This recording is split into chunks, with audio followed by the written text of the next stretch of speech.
Well, hello! Welcome back to another slow fashion video. I hope you're all well, having a wonderful week. Today I am doing part 2 to my slow fashion do's and don'ts video. As I said in part 1, which I will link up here for you, and with all of my videos, please do not take these as hard and fast rules or as me telling you a certain way to think or act or dress.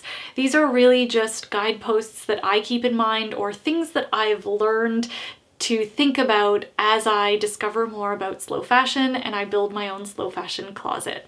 So if you like this kind of video that focuses on slow fashion and embracing creativity instead of consumption, hit subscribe below. You can also find me on IG right down here, and let's jump on into the video.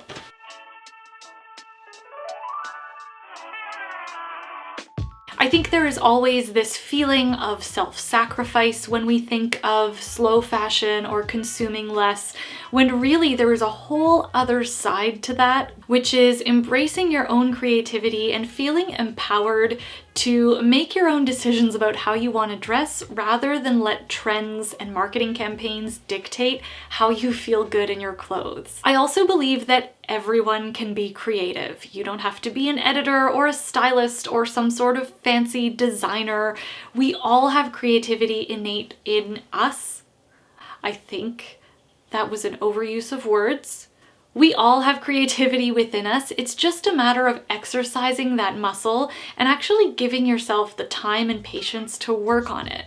I know we don't all have a lot of time to give and dedicate towards our closet, so I have a video about that up here that I will link for you.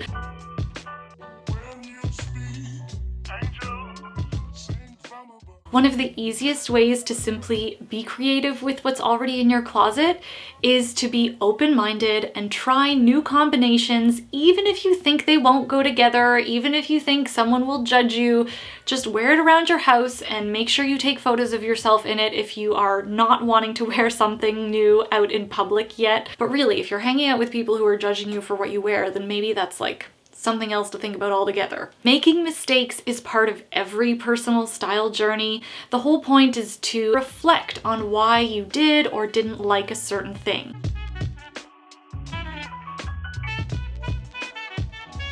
It's really important to remember that slow fashion and sustainable living is not a new concept. In fact, there are communities who have been practicing this for decades, in fact for millennia, out of necessity. And I think it's really important to include these voices as you learn about slow fashion. When you speak, angel, sing from above. A few years ago, there was that huge movement around purging and decluttering and minimalism, but if you don't do this with intention, you end up repeating those same consumption mistakes over and over and continue to have to declutter and get rid of things. With so much decluttering going on, less than 20% of what we send to our local thrift and donation centers actually ends up getting resold. The bulk of it gets shipped up and sent to countries in the global south who then have to deal with our mess. It's disruptive to their environment and to their local economy. So decluttering can be problematic if it's not done with intention.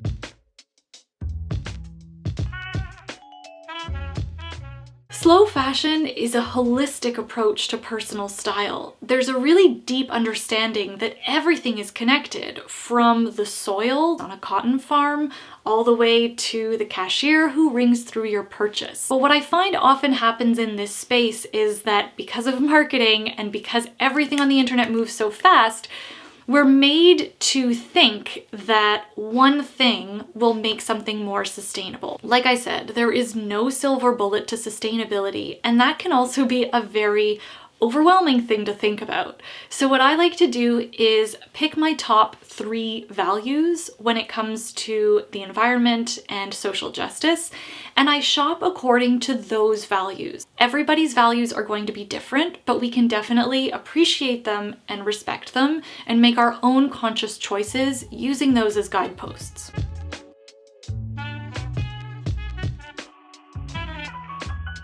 Just know that there are so many different ways to participate in slow fashion that cost almost nothing or just a few dollars. The sooner we understand that slow fashion is not a label or something that you can check off, that it's more of a mindset and just a way of consuming, then the better off we all will be, and the less pressure I think we'll put on ourselves to have like a perfect slow fashion closet. So that is what I have for you today. Let me know if you liked this video in the comments below, or if you have other slow fashion comments or topics that you would like me to tackle. Give this video a thumbs up if you liked it, or if you learned something new. Hit subscribe if you haven't already. Thank you so much for watching and for your enthusiasm about slow fashion and with creativity instead of consumption. It means so much that you spend part of your day with me. Have a wonderful rest of your day, a wonderful week ahead, and I will be back with another slow fashion video.